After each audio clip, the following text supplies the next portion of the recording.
predecir qué palabras se van a completar en un buscador o hacer algunas tareas que impliquen cálculo, como por ejemplo el ajedrez, las tareas domésticas o manejar un vehículo, son parte de las actividades que hoy día están desarrollando con mucha habilidad las máquinas y el software que está dentro de ellas. Soy Maite Vizcarra y hoy en Umbrales vamos a conocer cuál es el impacto de estas tecnologías exponenciales y también de la inteligencia artificial en nuestras vidas.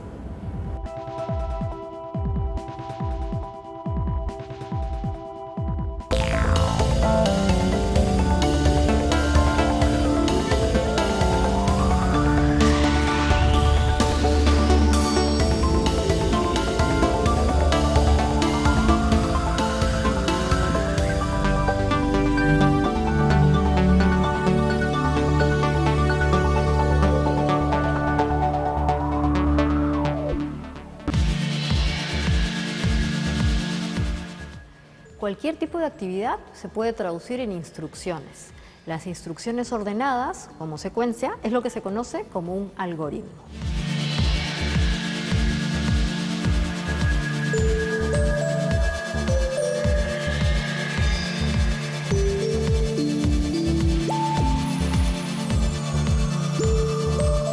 Algoritmo es básicamente, lo tratemos nosotros en cada momento de nuestras vidas, ¿no? Por ejemplo, desde el momento en que nosotros vamos del trabajo, ¿no? o de la casa al trabajo, o nuestros hijos van de la casa al colegio y viceversa, siguen un conjunto de pasos y procedimientos. Ese conjunto de pasos y procedimientos es lo que viene a conformar para nosotros un algoritmo.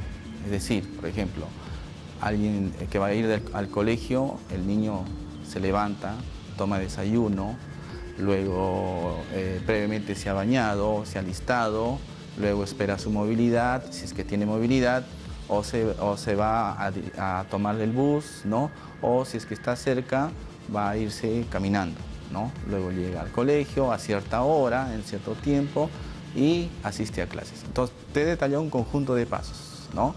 Ese conjunto de pasos conforma para nosotros un algoritmo, que es un procedimiento. Entonces, nosotros hacemos una serie de tareas siempre a través de procedimientos. Tomamos decisiones o efectuamos ciertas tareas considerando algunas variables que nosotros tomamos. Entonces, al uso de todas esas variables y esa combinación de pasos, si nosotros llevamos para que una computadora lo haga, entonces vamos a necesitar de un algoritmo, ¿no? Si nosotros queremos que, por ejemplo, una computadora o un robot vaya a hacer las compras en un futuro, por ejemplo, por nosotros al mercado, entonces el robot va a tener que estar programado para poder ir al supermercado, adquirir los productos que nosotros queremos y regresarlo a la casa. Entonces, pero para que haga un robot todo eso, necesita estar programado y esa programación se necesita darle pasos, instrucciones y que en su conjunto nosotros denominamos eso como algoritmo. Ahora, esos algoritmos pueden ser programados, es decir, nosotros necesitamos de lenguajes, ¿no?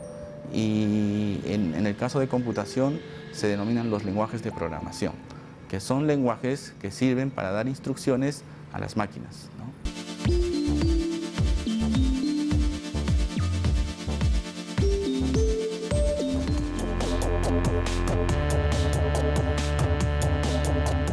Por ejemplo, cuando vamos a los navegadores de Google, ¿no? Se han dado cuenta que ahora cuando ponemos una palabra automáticamente se llena el espacio, ¿no? Entonces ellos utilizan algoritmos de inteligencia artificial en donde digamos que el buscador también aprende cuáles son nuestros gustos, qué es lo que buscamos y en base a eso ya nos arroja una serie de propuestas, ¿no? Qué es lo que posiblemente nosotros querramos buscar.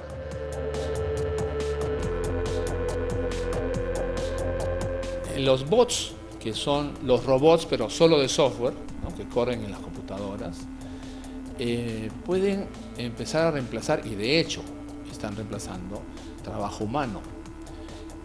No solamente como los robots que ya reemplazan el trabajo humano, por ejemplo en la fabricación de automóviles y otras máquinas, sino en tareas que aparentemente eran para gente de cuello blanco. Por ejemplo, un bot que todos usamos hoy día es un antivirus, ¿no? El antivirus está corriendo en un servidor llegan los correos y uno por uno lo analiza contra una base de conocimiento que son los virus que se conocen. Y si el patrón del virus coincide en el lugar donde usualmente van los virus, entonces te dice este archivo no sirve. Y eso lo hace a toda velocidad y un solo bot, un solo agente que está corriendo en un servidor sirve para resolver el problema de toda la empresa. Pues, no una gran corporación que requiere varios servidores, sino una empresa que tiene un solo servidor. Como estos bots, ya desde hace un tiempo, la inteligencia artificial, el reconocimiento de patrones, ha empezado a desarrollar aplicaciones más complejas. Te dije hace un rato la minería de datos, pero también tenemos en la bolsa de valores algunos agentes que empiezan a analizar el nivel de transacciones, el nivel de precio y empiezan a comprar o vender acciones. Inclusive hay algunas reglas que se tienen que seguir para evitar que la compra sea al infinito, ¿no? O que la venta sea al infinito y se perjudique el precio. Estos estándares han avanzado muchísimo. Hay software que está evaluando respuestas en los exámenes, respuestas abiertas, no solamente las cerradas, porque los MOOC, M-O-O-C, tienen inteligencia para evaluar masivamente exámenes con respuestas cerradas.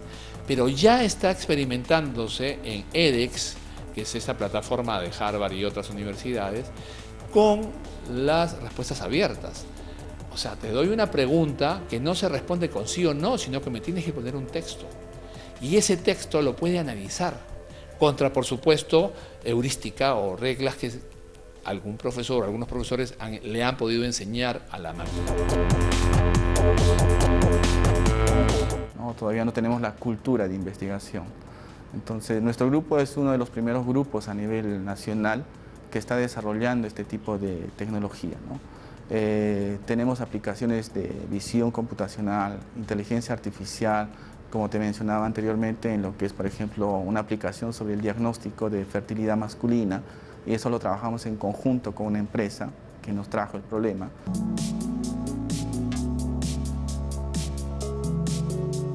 Nosotros no es que vayamos a solucionar el problema, sino hacemos un aporte de apoyo con algunos algoritmos que podrían ayudarles a tomar decisiones. Como se hace, por ejemplo, en Barcelona, donde vimos que el metro, por ejemplo, de acuerdo a la hora, ¿no? Se lanzaban determinada cantidad de metro con determinada cantidad de coches. ¿Y esto por qué? Porque ellos tienen muy bien cuantificado la demanda por hora y lugar. Utilizan algoritmos, ¿no? Porque son algoritmos por ejemplo, algoritmos genéticos, algoritmos de inteligencia artificial que nosotros estamos usando en nuestro proyecto para poder también hacer alguna aplicación similar. Vamos a seguir hablando sobre inteligencia artificial y conoceremos a alguien que está trabajando en un proyecto que vincula algoritmos, búsquedas, simulaciones y la meritocracia. Marilyn, ¿cómo están usando la inteligencia artificial en tu proyecto específicamente? Bueno, lo que estamos haciendo ahora es crear un algoritmo que trate de simular la búsqueda de recursos humanos en la parte inicial. Cuando tú buscas a alguien, un perfil en específico, lo que haces es tratar de un poco estoquearlo, digamos, buscar en varias redes sociales, ver información que te bota Google, la que encuentras en Bing, y eso te hace perder tiempo cuando lo haces de uno a uno, ¿no? Si es solamente un elemento el que tienes que encontrar, perfecto, pero cuando tienes varios perfiles y para que esto sea escalable, necesitas que sea algo automatizado. En la búsqueda de personas, la que hacen los llamados headhunter, hacen mucha búsqueda vía referencias, ¿no? Su último empleador o un colega. En este caso, ¿cómo están ustedes llegando a esas fuentes? Sí, mira, acá te tengo que hablar un poco de Social Meet. Social Meet es el emprendimiento que yo lidero, es una red social de meritocracia y una observación es justamente la que me hacen varios expertos es cómo tú defines qué persona tiene talento, tiene mérito. Entonces, en la medida que hubo esa necesidad, que es bastante razonable, es que decidimos hacer este algoritmo. Este algoritmo lo que hace es automatizar el proceso, digamos, objetivizar el procedimiento de tú elegir a una persona. Entonces no es mi equipo, no soy yo la que elige y dice esta persona tiene talento. Es el algoritmo que ha recogido una serie de variables de gente que es experta en buscar personas y talento y las ha tratado de reproducir. Luego de eso pasa una segunda etapa, que es una especie de headhunter in-house que tenemos en Social Meet, que valida un poco lo que te bota el algoritmo.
Otro ámbito donde también se aplica la inteligencia artificial es el mundo de los videojuegos. ¿Cómo así? Porque en los videojuegos se simulan estrategias y también el software tiene que pensar. Vamos a conversar con un experto que nos va a comentar cómo así la inteligencia artificial actúa en este espacio. Vamos a conversar con Raf Costa. La inteligencia artificial ha avanzado muchísimo, ¿no? Así que dentro de los juegos hablamos de, en vez, intentar crear la estupidez artificial, porque la inteligencia artificial ya es tan buena que siempre gana. Tenemos que ponerle límites, porque ya, pues, hoy en día vivimos con robots que pueden manejar los automóviles, ¿no? Así que pueden ganar a cualquier juego. Así que en vez, para que sea el juego divertido, necesitas un oponente que está más o menos a su nivel. Así que tenemos que hacer inteligencia que no es muy inteligente. Se usan juegos para entrenar a las inteligencias artificiales. Hoy en día las técnicas más avanzadas de inteligencia artificial usan técnicas como redes neurales y sistemas que se modifican a sí mismos para ir aprendiendo según van encontrando problemas. Pero claro, si estás entrenando a un robot que maneja un carro, no lo quieres soltar en la calle mientras aprenda, atropellando a todo el mundo. Así que lo pones dentro de un juego primero para que aprenda en una situación donde no hay riesgo. Google ya tiene carros robot manejando a través de las ciudades mayores en California y planean sacarlo dentro de los próximos años. Bueno, la inteligencia artificial es una ciencia, digamos, que integra lógica, filosofía, también ciencias de la computación, en donde basados en paradigmas de cómo trabaja la inteligencia humana, se tratan de crear máquinas o programas que resuelvan algún tipo de problema, ¿no? Por ejemplo, en el caso de la robótica es hacer máquinas que sean inteligentes y que traten de comportarse a futuro, ¿no? Que traten de tener inteligencia humana si es posible, digamos, ¿no? Eso es lo que se busca, que ya tienen cierto grado de autonomía, pero lo que se está buscando ahora es que, digamos, tengan conciencia de su propia existencia, ¿no? Y que no necesiten que haya una persona que les instale un programa, ¿no? Sino que ellos mismos puedan aprender de su entorno o de las actividades mismas que la máquina realiza. Y hay un cambio a nivel mundial en cuanto a los temas que se están desarrollando en la robótica, porque antes estaban diseñados para que estén dentro de una planta, ¿no? Donde no necesariamente hay seres humanos, ¿no? Como lo que vemos acá en el centro. Pero ahora se está enfocando más al tema de que el robot debe estar cerca de una persona. Entonces están viendo temas de interacción humano-robot, en donde ya no solo son los ingenieros los que diseñan la máquina, sino que lo diseñan junto con psicólogos, con lingüistas, ¿no? Para que estas máquinas tengan, digamos, algo de inteligencia artificial, como se mencionó antes, ¿no? O inteligencia cognitiva, que el sistema pueda aprender, que se sepa expresar, que a la vista de la persona también sea agradable y que las personas quieran interactuar con los robots, ¿no?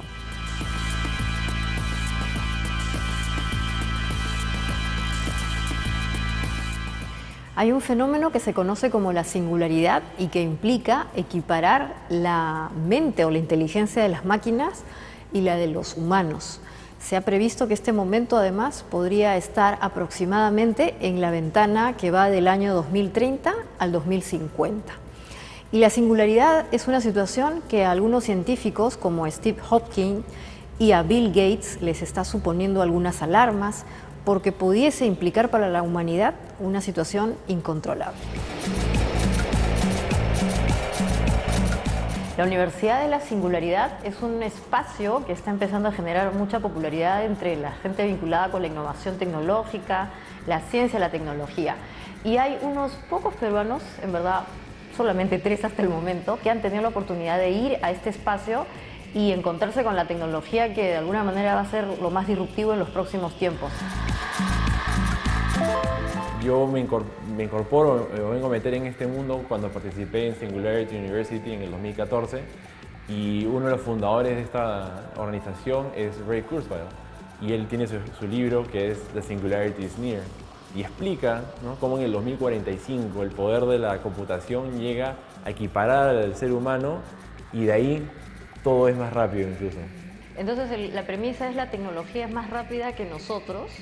¿Y habrá algún momento que nos encontremos? Y el punto es que justo en ese momento de la singularidad, ¿no?, como dice Ray Kurzweil, en el 2045, ya hay un punto donde ya nosotros no estamos a la par con este cambio acelerado y veo como que la computadora toma ese camino por nosotros y empieza a generar las próximas innovaciones.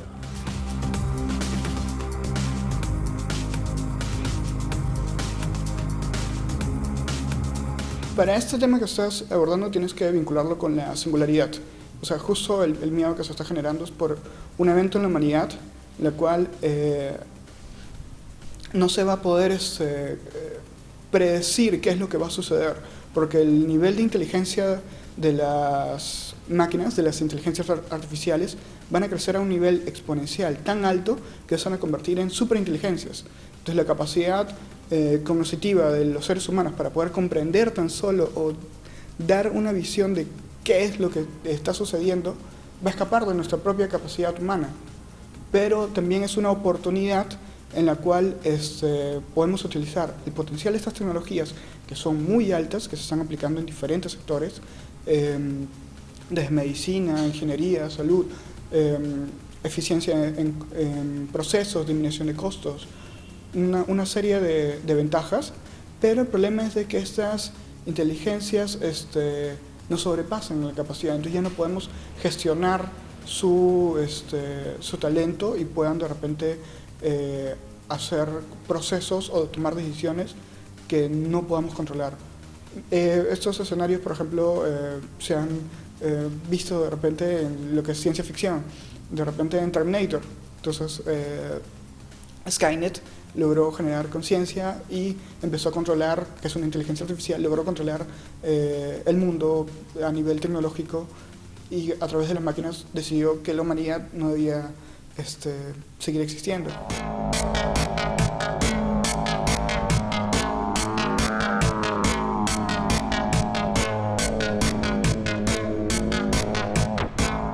¿Qué es inteligencia artificial? Bueno, inteligencia artificial viene a ser la inteligencia que posee un ser no biológico y en este caso lo asociamos más con el tema de la computación, la capacidad de poder procesar información de manera independiente, pensar como si fuera un autónomo, como si fuera un ser humano, pero no es humano. Imagínate. ¿Y estos experimentos los está promoviendo probablemente alguna institución importante en donde tú estás? En Singularity University tuvimos mucha experiencia para contactarnos con esas empresas que están empezando a hacer inteligencia artificial, como por ejemplo IBM con Watson. Watson es uno de los trabajos de inteligencia artificial que ha venido trabajando IBM En el pasado, el caso familiar que teníamos era de Deep Blue, la supercomputadora que le ganó al ruso campeón número 1 en ajedrez en el segundo intento. Y luego Watson es la nueva, digamos, versión o un nuevo intento de IBM en lo que es supercomputadoras e inteligencia artificial, y fue la que tuvo la capacidad de ganarle a los dos mejores competidores en Jeopardy, que es un juego de conocimiento general en Estados Unidos, y es bastante competitivo y difícil. Y Watson es bien interesante cómo funciona, porque lo que hace es, en cuestiones de fracciones de segundo, identificar la pregunta, ¿no? Entender el lenguaje natural, y eso convertirlo en una búsqueda en todo Internet. Entonces, si la pregunta es ¿quién es el presidente de Estados Unidos?, empieza a buscar eso en todas las páginas de Internet, y por un tema de probabilidades va encontrando muchas respuestas, y solamente la responde si es que encuentra un porcentaje aceptable. Entonces empieza a ver Barack Obama, Barack, Benjamin Franklin, Lincoln, y lo que va viendo es, ok, Barack Obama tiene un porcentaje de 90% de que es la respuesta correcta, y responde, es Barack Obama. El tema es que lo hace en fracciones de segundo. ¿Y las preguntas son así sencillas o pueden ser más complejas? Pueden ser mucho más complejas, e incluso puede tener doble sentido o una jerga, cosas más allá de... Y las puede interpretar el sarcasmo. Ese tipo de cosas es la que ya incluso puede darnos una pauta de que va a poder entender la máquina mucho mejor al ser humano de lo que nosotros creemos.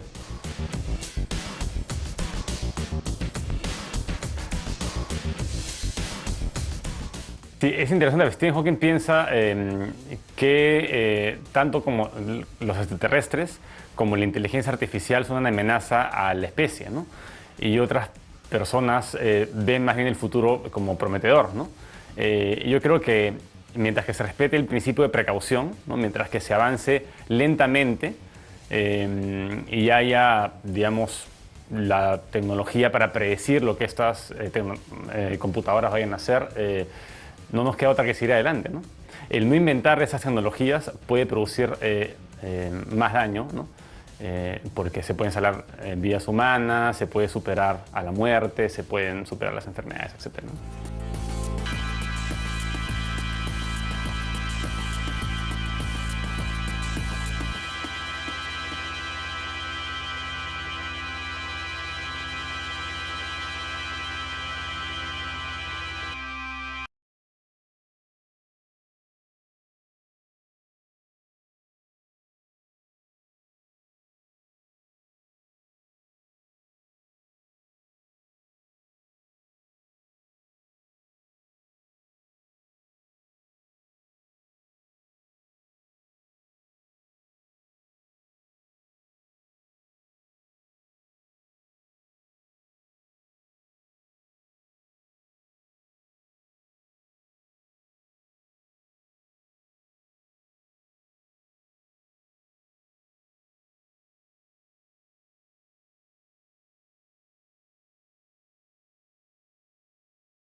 Como vimos en un programa anterior acerca del uso de la ciencia, la tecnología, la ingeniería y las matemáticas, nuestro programa de STEAM, hoy es posible que los niños aprendan de manera mucho más intuitiva la programación, la ingeniería o incluso el pensamiento abstracto de las matemáticas.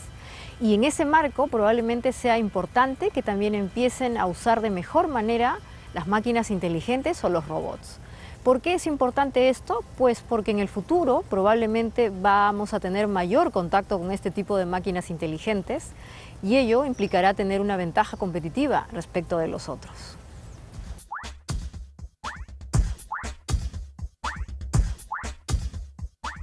Un robot una máquina, es un MAPI, es una máquina automática, programable e inteligente que nosotros lo armamos y lo programamos.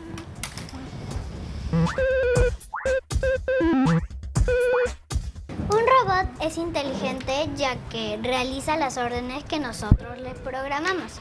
Y también es inteligente porque a veces nosotros mismos le programamos que tome decisiones.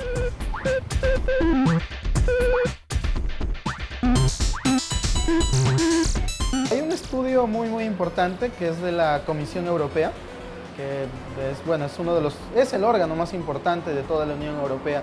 Ellos han previsto que todos los niños que hoy en día están estudiando en la primaria, cuando vayan a trabajar, es decir, cuando sean profesionales, el 65% de ellos va a trabajar en empleos que hoy día no existen, que ni siquiera sabemos qué son. Y más aún, casi la totalidad de estos empleos, casi el 90%, van a ser de corte tecnológico, directamente relacionados con la robótica.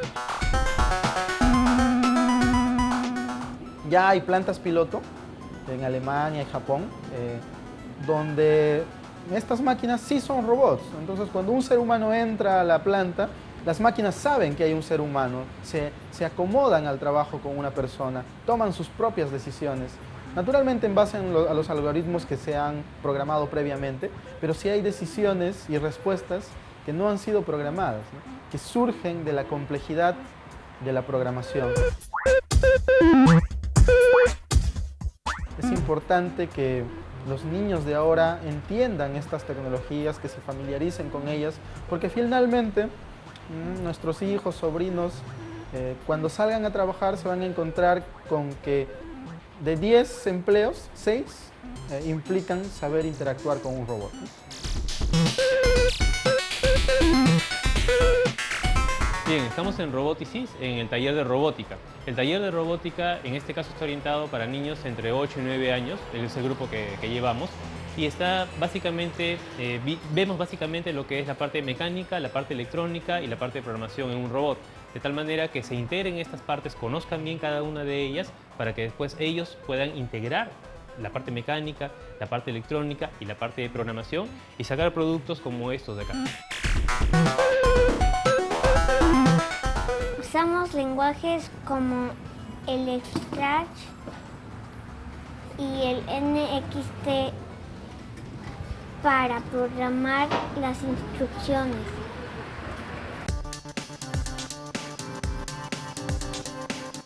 O sea, ya se hace robótica por el fin de la robótica.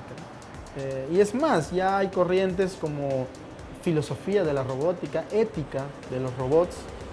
A raíz de un evento en Japón del 2006, Corea del 2010 incluye un artículo sobre robots en su constitución, en su legislación, que es acerca del uso ético y moral de los robots. Los tipos de robots son el bípedo, el hexápodo, los móviles, los animales y el humanoide como Now. Bueno, este robot Now de hecho es muy importante. Es la plataforma de investigación y desarrollo en robótica humanoide más avanzada del mundo. Y lo digo claramente, ¿no? Plataforma de investigación y desarrollo. Hay otros robots naturalmente que tienen características específicas mucho más complejas, como el Petman de Boston Dynamics, el Asimo de Honda, pero estos robots no son plataformas de investigación, o sea, uno no puede acceder a estas plataformas para investigar, ¿no? Son robots particulares que no están al acceso, o digamos que uno no puede tener acceso a ellos. Now, en cambio, es un desarrollo francés, ¿no? Es una empresa francesa la que impulsa el desarrollo de este robot. tiene en realidad ya muchos años trabajándolo, pero salió a la luz hace 5 años, más o menos el 2008.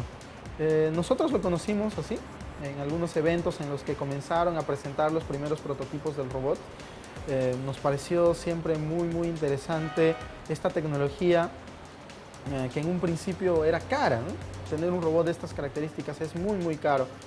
Pero la evolución de esta empresa Aldebarán ha sido muy interesante, ¿no? Inicialmente consiguió apoyo del gobierno francés, lanzó un programa para participar con otras universidades.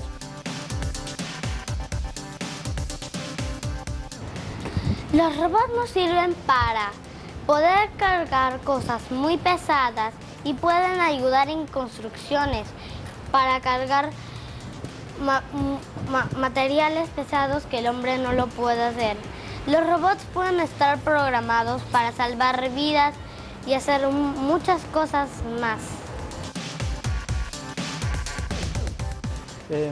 Hay un concepto que nace justamente por los años 20 del inventor de la palabra robótica, Karel Capek, que era un dramaturgo checo, donde en una de sus obras, Robots Universales de Rossum, plantea justamente la historia de un científico que llega a crear estos seres, los robots. En esta historia es en la que los robots se rebelan contra la raza humana. Y él, haciendo un poco de catarsis, este científico, dice, ¿no? Yo solo quería que la raza humana entera sea la clase alta, ¿no? Y que si hay en nuestra sociedad o tienen que haber pobres o explotados o trabajadores forzados, o esforzados mejor dicho, que sean los robots, ¿no? Entonces nosotros realmente hacemos robots para eso, para tareas que no podemos hacer los seres humanos o que pudiendo hacerlas podrían ser peligrosas, perjudiciales. Por ejemplo, ¿no? Enviar un robot a desactivar una bomba.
Los procesos tecnológicos pueden mejorar, la riqueza puede aumentar, puede redistribuirse e incluso la cultura también se adapta.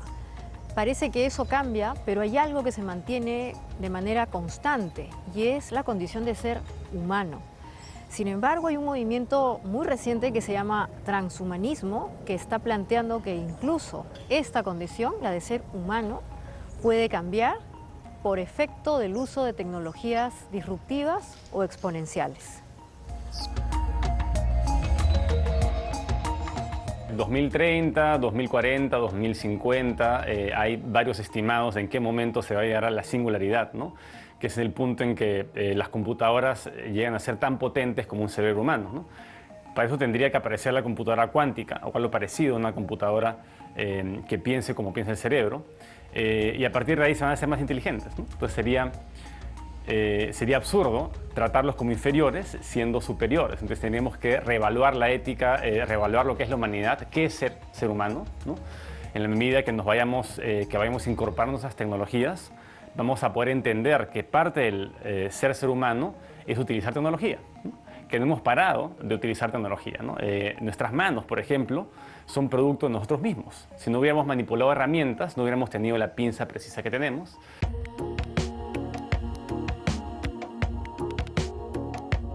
Las fronteras se están diluyendo, ¿no? Utilizamos smartphones, utilizamos lentes, utilizamos tecnología que la consideramos muy nuestra, ¿no? Una persona que no tiene pierna, la prótesis es una extensión de sí mismo, ¿no? Y claro, no son perfectas, ¿no? Pero en el momento que sean perfectas, uno podría inclusive reemplazar órganos no dañados por órganos más funcionales, ¿no?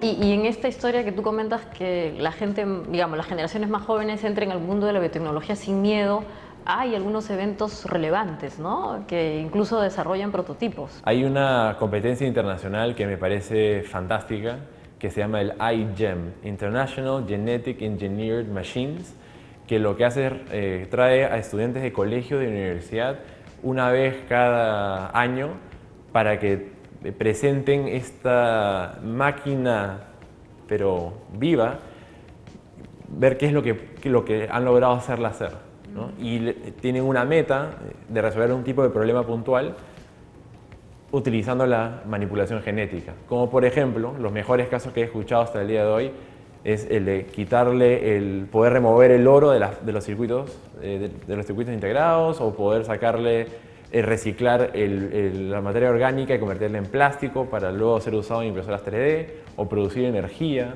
entre otras cosas más. Una máquina viva viene a ser, por ejemplo, una bacteria.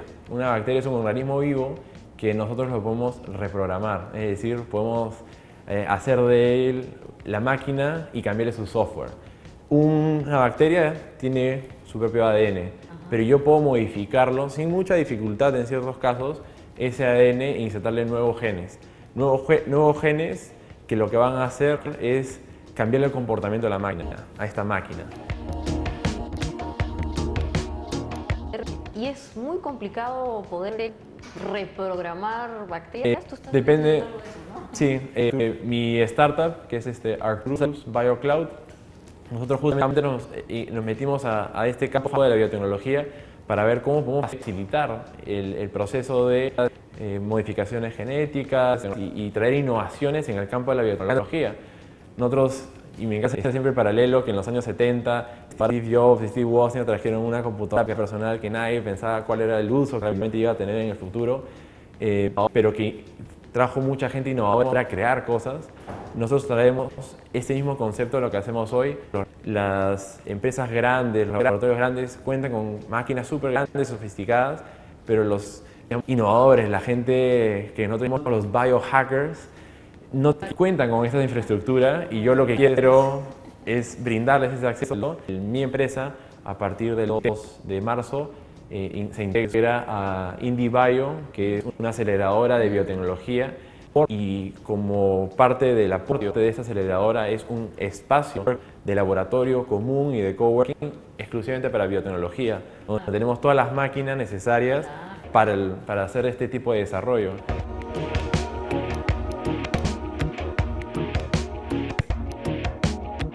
Ex participantes de Singularity, por ejemplo, están haciendo plantas que viven en la oscuridad, donde han modificado genéticamente la planta.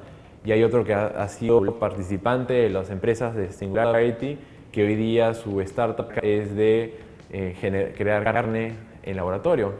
O sea, carne de res, pero in vitro. Carne de res. Carne de res in vitro con la finalidad de... Bueno, es una clonación, ¿no?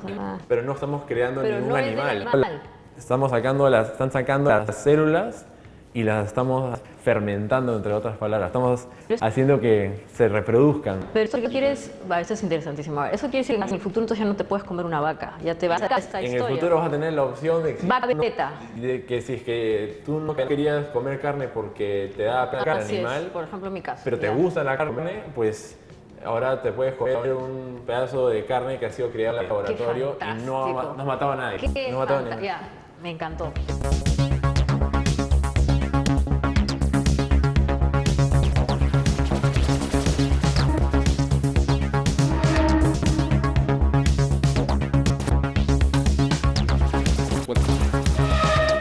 ¿Tú te acuerdas de la serie El Hombre Biónico? Ya tenía implantes. Y acabamos de ver a Pistorius, este corredor sudafricano, que corre con un par de chavetas, ¿no? Un par de navajas en los pies, que lo hacen conseguir velocidades que inclusive una persona normal no alcanza, ¿no? Por supuesto que no puede superar atletas todavía de la talla de Bolt, pero está utilizando elementos que no son propios del ser humano. O sea, ese ya no es un hombre, es un biónico. A lo mejor no tiene suficiente tecnología, pero en la medida en que se incorpora tecnología que es capaz de sensar el entorno, y eso ya lo tenemos, vamos a ver que vamos a poder incorporar en nuestro organismo partes, como los autos, ¿no?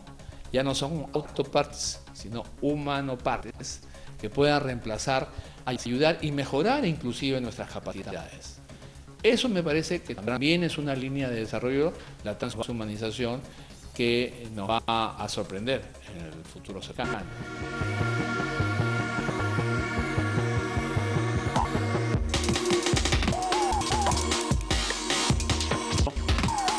Entonces, si en el futuro aparece una tecnología de modificación humana, modificación genética, modificación con biotecnología, tendríamos que hacerla accesible para todos, ¿no? Y el movimiento transhumanista busca que la tecnología sea libre y accesible para todos. Si no, va a haber un problema. Si no, van a haber, digamos, los que van a poder pagar esa tecnología y se van a convertir en transhumanos, un camino a la poshumanidad, ¿no? La poshumanidad ya es cuando se alcanza la inmortalidad, supuestamente, ¿no? Del camino es la transhumanidad. Ya estamos ahorita en un tránsito, ¿no?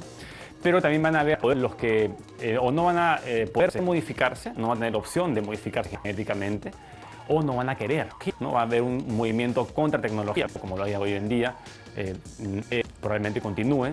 Y a estas personas no modificadas, sea por decisión propia o porque no tienen los recursos, se les podría llamar humanos H entre comillas, ¿no? O sea, el transhumano se define como H+, ¿no? Y el humanish, ¿no? El humano no modificado, es un H entre paréntesis, ¿no? Entonces, eso sería un problema, ¿no?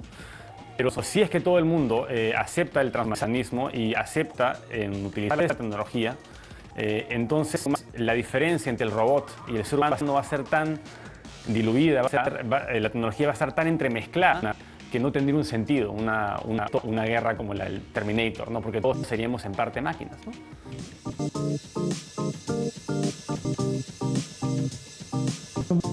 La perspectiva, en términos muy sencillos, es la ciencia de la esperanza. Es la ciencia que estudia el futuro para comprenderlo y poder influir sobre él. Es una ciencia nueva, es una nueva disciplina en las ciencias sociales, nacida en 1958. Entonces es una ciencia joven y por lo tanto todavía desconocida para muchos, ¿no? Pero entonces es bueno que ahora nosotros ya podamos comenzar a discutir sobre si nos conviene o no seguir avanzando en términos de inteligencia artificial y cuál es el límite que nos va a separar de lo no biológico. No debemos hacerlo porque está en nuestras manos cambiar esto. Por ejemplo, Ecuador, con los problemas que puede tener Ecuador como un país sudamericano, ajeno a los grandes centros productores del conocimiento, Ecuador está apostando a ser un protagonista en esta economía del conocimiento. Está invirtiendo $1.200 millones en este gran proyecto de la ciudad del conocimiento Yachay, al norte de Quito, donde ellos van a apostar seriamente por el tema de la biodiversidad. Ecuador va a ser un protagonista en la investigación y el desarrollo y innovación en productos a partir de biodiversidad. En cambio, nosotros estamos todavía pensando más que nada en la gran fiesta del Bicentenario, cómo vamos a celebrar esa importante fecha del 28 y 29 de julio de 2021, pero nos estamos poniendo en la situación del qué va a pasar a partir del 30 de julio. Es decir, tenemos que estar preparados para el 2030. Hoy día el límite, el horizonte sobre el cual se está trabajando la planificación a nivel mundial es el 2030. Porque el 2020, el 2021 está a un paso. Es prácticamente el presente. Entonces nosotros tenemos que estar pensando realmente en el futuro. Y el futuro no es el 2021, es más allá que eso.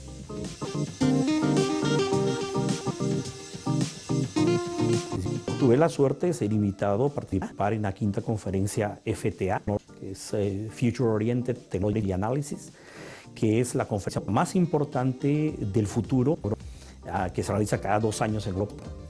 Y ahí lo que hemos podido verificar es que en realidad ya el futuro de aquí al año 2030 está bastante claro. Es decir, el desarrollo de los nuevos materiales nanoestructurados, como el grafeno, grafino y todos los derivados del carbono, por ejemplo, van a golpear seriamente la demanda de metales. Es decir, tenemos que estar preparados, siendo un país minero, a enfrentarnos a un mundo que ya no va a querer metales. Estamos hablando de la biotecnología a un nivel tal en el cual ya podemos nosotros estar hablando del fin de varias enfermedades para 2030, incluyendo cáncer, incluyendo Alzheimer, Parkinson y especialmente el entendimiento de que el envejecimiento es una enfermedad.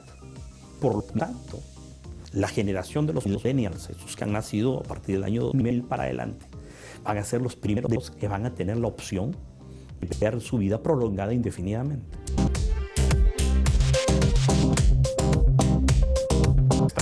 Bueno, Stephen Hawking es una persona que no puede mover los músculos voluntarios, se comunica mediante señales por el ojo, y en algún momento podría él decidir, si hubiera la tecnología, subir su mente a una computadora, ¿no? Si se tenía una interfase ideal, ahora las interfaces no son tan buenas, una interfase ideal podría permitir que su conciencia suba a una computadora, y una vez que está en una computadora podría pasar a un androide, ¿no? Que tiene un cerebro positrónico, tal vez como Data en Star Trek, y sería libre, ¿no? Podría bailar, correr, conversar fluidamente, ¿no? Y yo creo que en parte por eso se mantiene vivo, ¿no? Quiere tal vez alcanzar la inmortalidad, ¿no? Yo creo que va a haber una generación, tal vez nosotros no lleguemos, ¿no? Pero va a haber un momento en que la gente va a dejar de morir, ¿no? Y uno va a decir, oye, qué pena, ¿no? Tal persona murió, tal otra persona murió, estuvieron tan cerca, ¿no? A 1 año, 2 años de la inmortalidad, y qué pena que hayan muerto, ¿no? Porque ahora la gente no muere, ¿no? Eso puede ser una discusión interesante en el futuro. Claro, uno se puede pensar, ¿por qué morimos? ¿No? ¿Por qué existe la mortalidad? ¿No? Y se responde desde un punto de vista biológico, ¿no? Estamos programados para morir. O sea, estamos programados para crecer lo suficiente, para reproducirnos, y una vez que pase el periodo de reproducción, morir. ¿Por qué? Porque si no morimos, ocupamos espacio y recursos para las siguientes generaciones, ¿no? Y eso es contraevolutivo, ¿no?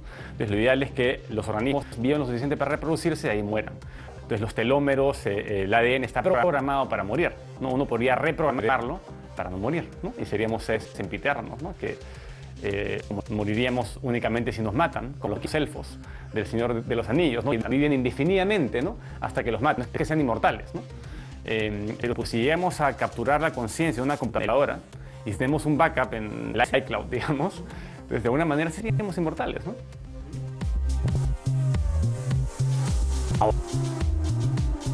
Ahora, ¿un robot con inteligencia artificial debería llamarse humano? Es decir, ¿cuál es el límite de lo humano? ¿Qué significa ser humano? Porque inclusive, si van a tener inteligencia artificial, es indudable que podrían tener sentimientos. Y entonces, ¿cuál va a ser el límite de esto? Hay parlamentarios japoneses se están planteando la posibilidad de estar pensando ya en los derechos humanos de los robots. Derechos humanos de los robots. Aunque parezca raro, porque la definición de humano va a cambiar. Yo les voy a poner un caso que va a ocurrir en algún momento, de aquí al 2030 posiblemente.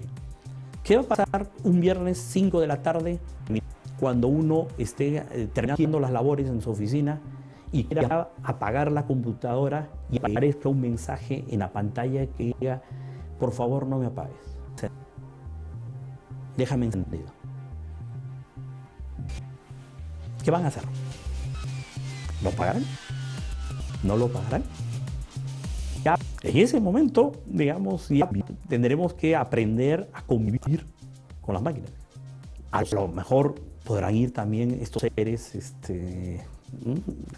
digamos, más desarrollados a participar en los parlamentos. Tendremos quizás parlamentarios electrónicos. ¿Habrá problemas de corrupción con ellos? O sea, nos imitarán tanto que nosotros les podamos transmitir no solamente nuestras virtudes, sino también nuestras bajezas.